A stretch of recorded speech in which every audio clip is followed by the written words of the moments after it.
अस्सलाम वालेकुम दोस्तों, सऊदी अरब की फटाफट ताज़ा और बड़ी खबरों में आपका स्वागत है। मैं हूं साकिब मिर्ज़ा और आप देख रहे हैं gulf life Hindi.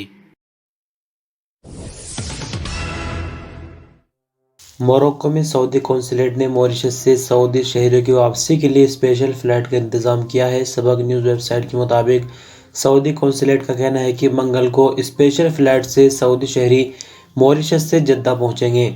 Saudi consulate ने मॉरिशस में मौजूद सऊदियों से कहा कि वो सऊदी अरबियन एयरलाइंस यानी अल सऊदिया से कॉन्टैक्ट में रहे।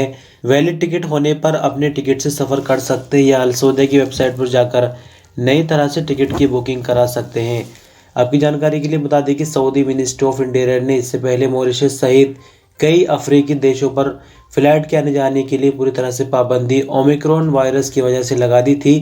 दूसरी तरफ प्रिटोरिया में सऊदी एम्बेसी ने दक्षिण अफ्रीका में मौजूद सऊदी जो वापसी के ख्वाहिशमंद हैं उनसे कहा कि सऊदी अरब के संबंधित विभाग की हिदायत पर जॉनसनबर्ग से जद्दा के लिए 8 और 10 दिसंबर को अल सऊदिया की स्पेशल फ्लाइट चलाई जाएंगी।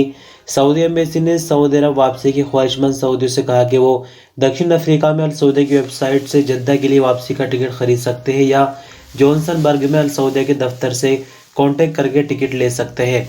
दरअसल इस खबर को पहले बताने का मकसद ये है कि ओमिक्रॉन जो नया वायरस आया है उसी के चलते जो अफ्रीकी देशों पर पाबंदी सऊदी अरब ने लगाई है वो बरकरार है। अभी तक इसमें किसी तरह का कोई बदलाव नहीं किया गया, बल्कि सऊदी अरब कोशिश कर रहा है कि जो उसके बंदे अफ्रीकन देशों में फंसे हुए हैं उनको स्पेशल फ्लाइट के जरिए वापस लाया जाए।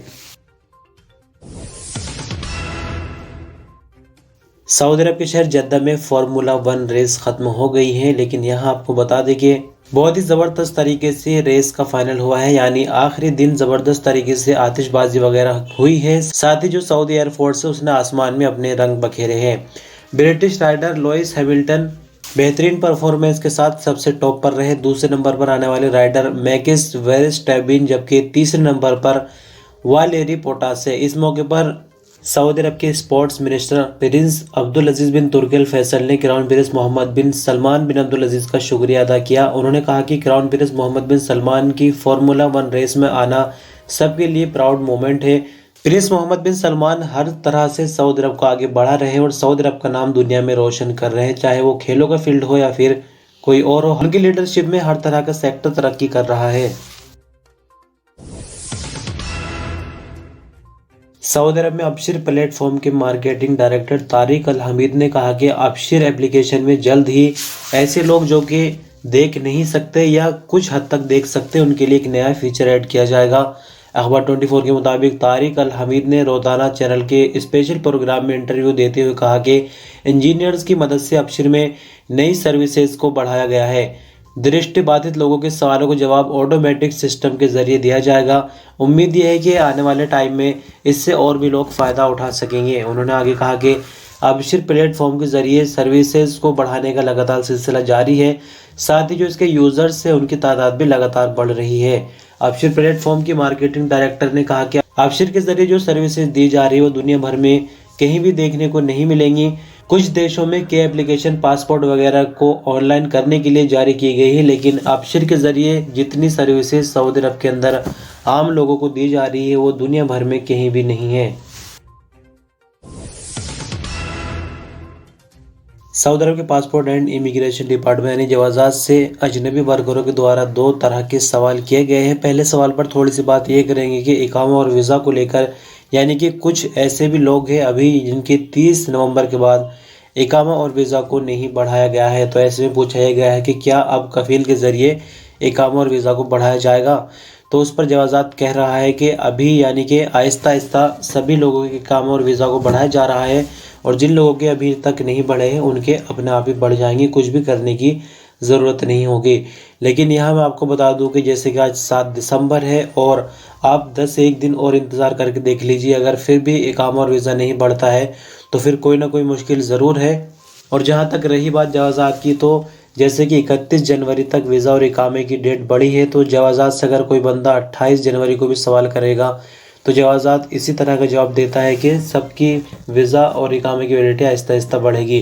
तो इसलिए इस बारे में अब ज़्यादा बात नहीं करेंगे। चलिए अगले सवाल की तरफ बढ़ते, जिसमें पूछा ये गया है कि जिन लोगों के स्टैम्प्ड वीज़ा एक्सपायर हो गए थे उनका क्या होगा, क्या वो सऊदी अरब आ सकते हैं। सऊदी गवर्नमेंट की तरफ से जिस तरह से आपने सुना कि ऐलान किया गया है 31 जनवरी तक वीज़ा और इकामा बढ़ाए गए हैं, साथ ही जो वीज़ा स्टाम्प होकर एक्सपायर हो गई थी उनकी वैलिडिटी को भी बढ़ाया गया है, यानी वो वीज़ा भी अब दोबारा से इस्तेमाल की जा सकती है। यानी इस खबर के मुताबिक जवाजात का कहना है कि इकामा और एग्जिट एंट्री वीज़ा को तो बढ़ाया ही गया है, साथ ही जो नई वीज़ा है जिसमें विजिट वीज़ा या दूसरी भी वीज़ाएँ हैं उनकी भी वैलिडिटी को 31 जनवरी तक बढ़ाया गया है। सऊदी अरब में एजार प्रोग्राम मैनेजमेंट का कहना है कि मकानों का नया एग्रीमेंट ऑनलाइन उपलब्ध कराया जाएगा। नए कॉन्ट्रैक्ट के पॉइंट्स पर गौर किया जा रहा है और हो सकता है कि पिछले टाइम से लेकर इसको अपडेट किया जाए और इसमें कुछ नए फीचर भी ऐड किए जाए। मकान का एग्रीमेंट करने में यानी मकान किराए पर देने वाला और लेने वाला, साथ ही जो मीडिएटर होता है बीच में यानी जो इन दोनों को मिलवाता है, तो तीनों लोगों के जो हक है उनको रिजर्व किया जाएगा, यानी किसी का भी हक नहीं मारा जाएगा। अखबार 24 के मुताबिक एजार प्रोग्राम के मैनेजमेंट का कहना है कि मकान के किराए के कॉन्ट्रैक्ट को रिन्यूअल कराने का मकसद ये है कि इसको पहले से और ज़्यादा आसान बनाया जाए। बयान में कहा गया है कि कोशिश होगी कि किराए पर लेने देने वाले और किराए पर दिलाने वाली सभी पार्टीज के राइट्स जो है वो रिजर्व हो जाए। इस वाले से किसी तरह की कोई परेशानी आगे चलकर ना आए। तीनों ही पार्टी अपनी जगह संतुष्ट होनी चाहिए और अगर कोई मामला आगे चलकर हो भी जाता है तो उसको कानून के जरिए आसानी से निपटाया जा सके। सऊदी अरब में कोविड-19 की रिपोर्ट के मुताबिक बीते शाम 43 नए मामले रिकॉर्ड पर आए, 26 नई रिकवरी, एक नई मौत की खबर है। टोटल एक्टिव मामलों में से क्रिटिकल केसेस की बात करें तो इनकी तादाद 37 है, जो कि हालत नाजुक की वजह से आईसीयू में है। वैक्सीन की डोज की बात करें तो इस रिपोर्ट तक 4,76,78,613 कुल डोजेज लगाई जा चुकी है। 43 नए केस रिकॉर्ड पर आने के बाद कुल मामले 5,49,955 हो जाते हैं। 26 नई रिकवरी के बाद 5,39,082 कुल रिकवरी, एक नई मौत के बाद 8,845 कुल मरने वालों की तादाद हो जाती है।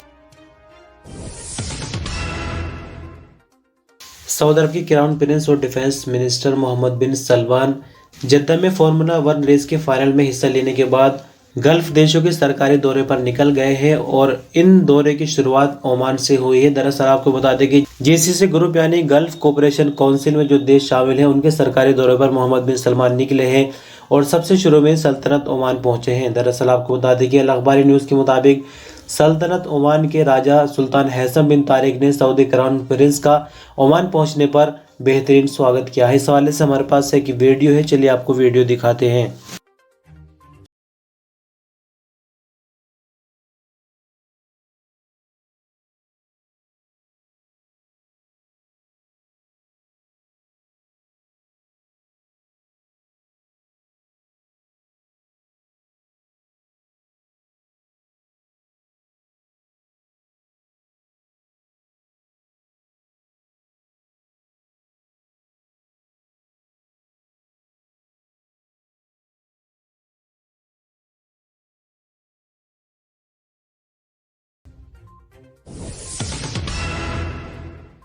सऊदी अरब की एयर डिफेंस ने सोमवार की रात रियाद शहर पर हूथियों के हमले की कोशिश को नाकाम बनाया है। 3 बैलिस्टिक मिसाइलों को रास्ते में रोककर ही नाकाम किया गया। अरबियन फोर्स का कहना है कि मिसाइल हमलों के जरिए आबादी और प्रॉपर्टी को निशाना बनाने की कोशिश की गई थी। मिनिस्ट्री ऑफ डिफेंस ने एक बयान में कहा कि मिसाइलों के कुछ टुकड़े रिहायशी इलाकों में तो गिरे हैं, लेकिन उनसे किसी तरह का कोई जानी नुकसान नहीं हुआ है। बयान में आगे कहा गया कि सिटीजन्स को इस तरह के हमलों से बचाने के लिए जरूरी कदम उठाए जाएंगे। इससे पहले अरब ज्वाइंट फोर्स ने सोमवार की सुबह सऊदी अरब को निशाना बनाने के लिए हूथियों की तरफ से भेजे जाने वाले ड्रोन को यमन के बॉर्डर के अंदर ही नाकाम बनाया था। साथ ही यहाँ पर यह खबर भी मिल रही है कि इन हमलों के बाद अरब ज्वाइंट फोर्स की तरफ से हूथियों के ठिकाने पर लगातार जवाबी कार्रवाई की जा रही है। बाहा पुलिस ने ट्रैफिक कैमरे में तोड़फोड़ करने वाले एक शख्स को गिरफ्तार किया है। सऊदी प्रेस एजेंसी के मुताबिक पुलिस ने कहा कि गिरफ्तार किया गया शख्स सऊदी अरब का ही रहने वाला है। अल-बाहा रीजन पुलिस ने कहा कि बाहा शहर के एक हाईवे पर लगे ट्रैफिक कैमरे में तोड़फोड़ करने वाले शख्स की पहचान करने के बाद उसे गिरफ्तार कर लिया गया है। गिरफ्तार शख्स से अभी पूछताछ जारी है, जिसके बाद उसे सरकारी प्रॉपर्टी को नुकसान पहुंचाने के इल्जाम में पब्लिक प्रोसिक्यूशन के हवाले किया जाएगा, जिसके बाद उस पर संबंधित धारा लगाकर अदालत में पेश किया जाएगा। और ये आज की इस न्यूज़ बुलेटिन की आखिरी खबर है। यहाँ भी देखेंगे कि सऊदी आजकल किस तरह की हरकतें कर रहे हैं। सऊदी अरब में ईस्टर्न रीजन पुलिस के स्पोकमैन ने कहा कि गाड़ियों के शीशे तोड़कर कीमती चीज़ें चोरी करने वाले 2 सऊदियों को गिरफ्तार किया गया। सऊदी अरब की सरकारी एजेंसी एसपी के मुताबिक पुलिस स्पोकमैन ने बताया कि अल खुबर में गाड़ियों के मालिकों ने कई वारदातों की रिपोर्ट दर्ज कराई थी। पुलिस ने मुलजिमों की पहचान के बाद गिरफ्तार करने के लिए स्पेशल टीम बनाई थी।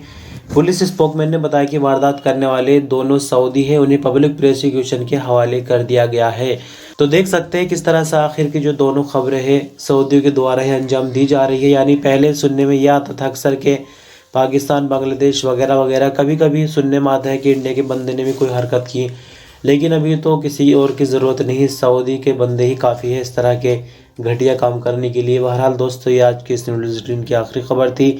इस वीडियो पर अंत तक बने रहने के लिए बहुत बहुत शुक्रिया। वीडियो पे एक छोटा सा लाइक देकर मेहनत को कामयाब बना सकते हैं। चैनल को सब्सक्राइब कर सकते हैं। इसी तरह की और भी इन्फॉर्मेटिव वीडियोस लगातार जारी रहेंगे। अपना ख्याल रखिएगा। अल्लाह हाफिज़।